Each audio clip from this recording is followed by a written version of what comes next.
The Man United owner has provided more clarity on how the sack process works and offered his thoughts on the board's call on Erik ten Hag's future at Old Trafford. Sir Jim Ratcliffe, for avoidance of doubt, has made it clear that he is not the one responsible for making a sack decision on Erik ten Hag.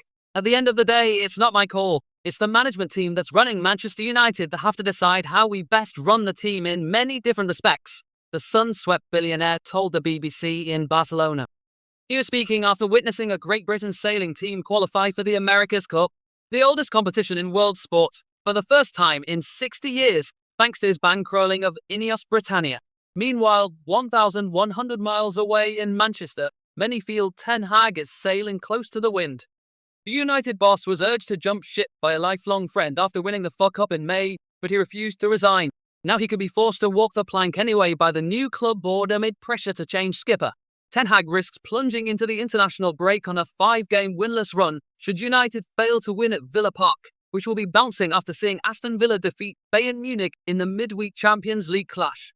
An adverse result will see increased calls for the board to make a decision on his future, just 4 months after it handed the Dutchman a 1-year extension following the failed hunt for a successor. However, Ratcliffe has sent a clear message to the new hierarchy. "I like Erik," he said, rating him as a very good coach. Ratcliffe later continued, "The team that's running United has only been together since June or July. They weren't there in January, February, March or April. Omar Baroda and Dan Ashworth. They only arrived in July. They've only been there, you can count it in weeks almost.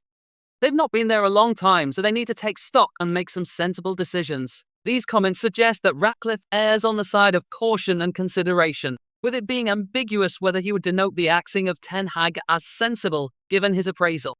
And as one United great told this reporter last month, there is also the question of who could replace the manager. "There's no point sacking somebody if there's nobody to come in," Nicky Butt stressed. "For me, I give him time to get it right. If they don't do that, they just should have let go of him in the post-season."